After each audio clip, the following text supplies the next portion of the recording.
What's up, guys? Boy, Big Fox is here, and welcome back to another episode of Foxcast Creepypasta, or rather, the third part of the previous episode of Foxcast Creepypasta, where today we'll be continuing right where we left off. We got introduced to Felipe, we got introduced to pretty much everyone else, and yeah, we're things are really starting to heat up here. So, without further ado, let's get right into this, shall we? Let's go! An awkward silence swept over the classroom. None of us wanted to be the first to hold a conversation. Felipe looked antsy, as if he was waiting for his moment to leave the class on some variation of if the teacher isn't here for 15 minutes, we can leave rule. I might have to follow him. I've been at school for nearly an hour, just waiting, which means my expected day of 6 hours just turned into 7 without even realizing it. Suddenly, a thunderbolt, just as bright as a flashbang, and as sudden as an explosion shone through the window with the intensity of the sun, causing all three of us to shield our eyes. A monstrous crack of thunder, loud enough to make us feel like our bones were rattling inside our bodies, shook the desks. I clenched my eyes shut, and I placed my hand over my ears, trying to brave the violent spell of the storm. I couldn't see the other two, but I'm assuming they did the same. My heart began to thump wildly, feeling like a pounding drum as the concurrent thunder and lightning continued their ravenous assault. I was embarrassing to admit, but I began to feel frightened. I haven't experienced a storm like this since God knows when, so I was completely caught off guard. Frick, the storm's gonna tear off the frickin' roof, somebody shouted, the tone of their voice masked by the sounds of the storm. So, I couldn't tell who. My senses were beginning to blur. The sound gave me a throbbing migraine that warped my vision and made me feel like I swallowed a stone, and it was rolling around my stomach. I began swaying intensely as the wind began to howl, seemingly through the windows themselves. I can hear somebody screaming, but I can't tell who. A gust of wind so powerful came through and threw me off my chair, and I collided with the ground, feeling a gush of pain in my back and my chest from the impact. At that point, I opened my eyes. I could hardly see anything. The desks, the floor, the ceiling, they were all meshed together. I saw a flash whip past me and slam over what I think was a desk, lying on the ground with a thud. The identity of the shape was a mystery. My stomach curled into a knot, and I could feel my hair sliding on the ground. With one small puddle of sweat I made, my clothes were in a constant struggle of being sucked to me via my sweat and being blown around in the wind. I didn't hear the window breaking from the storm, but it must have, at one point. It felt like the room itself contained a tornado. Objects began to fly and spin around the room, and I felt my body involuntarily sliding across the room with the wind. Nearly all of the desks were up in the air, slamming into the walls and floors, and making a cacophony of banging and metal scratching the drywall. I couldn't see 2 feet in front of me, but I ducked down to the ground so I wouldn't be bludgeoned and get a concussion. I think Niall was that shape that fell over the desk, so he should be near somewhere where I clasped, but I had no idea where Felipe was.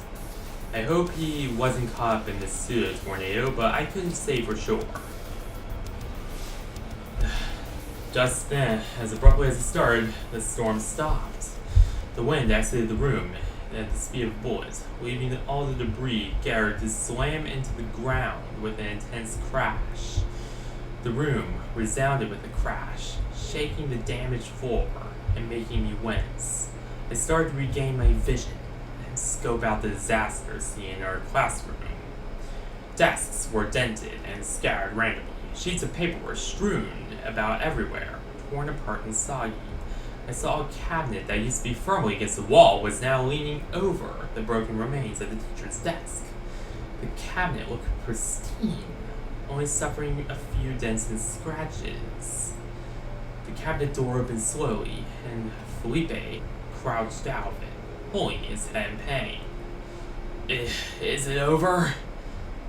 He asked no one in particular, as he continued to waddle out of the cabinet. Somehow, he managed to fit in the cabinet during a storm, and he managed to come out nearly unscathed. How'd you fit? I wheezed, my voice barely above a whisper. Felipe heard my question and ran over to me, dodging the desks along the way. He bent over and jutted his hand out, wanting me to take it. And I thought both of you died or something, he said, sounding excited. I took his hand gracefully and let him pull me up from the ground. He yanked my body up with almost no struggle, and I was on my feet faster than I knew it. He was definitely stronger than his slim build suggested. I chuckled and regained my balance, preparing to find Niall. Scanning the room, I only saw upturned desks and other debris. I stepped to the desks carefully, and Felipe followed me. I saw him in the corner of my eye leap up in the air in surprise from stepping on something. A wheeze and a groan came from the ground that he stepped on, and I heard shuffling. I looked back to see Niall leaning over an upturned desk, hand on his chest, exhaling gradually. You stepped on me, he gasped, struggling to catch his breath. Felipe and I dodged the debris, and each of us held arms, lifting him up. You okay? I was broken? I asked. Felipe stepped on my chest, but otherwise, I'm fine, he groaned. Felipe made an apologetic face and helped me put him back on his feet. Felipe then took a few steps behind him and sat down on the edge of a desk, adjusting his hat. What the hell was that? He exclaimed. Windstorm? Windstorm in the freaking classroom? How's that even happen? The glass is still intact, he shouted, pointing at the window, which didn't even have a scratch on it. In fact, it looked like the storm itself subsided. The clouds were still the same gunmetal gray, but I didn't see a drop of rain, and the sky was devoid of lightning. The storm had just vanished. What happened? Why did the storm stop? I questioned. The sound of a piercing wail from outside the classroom snapped the pinch of the classroom over its knee. It sounded like a shrill animal being slaughtered, screaming out for dear life as it was torn apart. It was haunting. Following the scream came sounds. Something sharp, piercing flesh. A splatter finished the shrieks of pain from the animal, finished by the sound of metal scraping against what I assumed to be was some kind of plastic.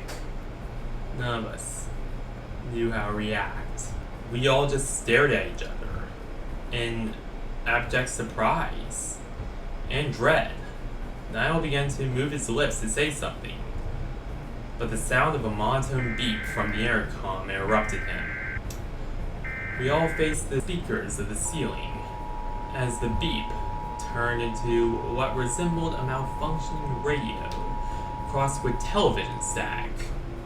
I had no idea why the speaker was playing this.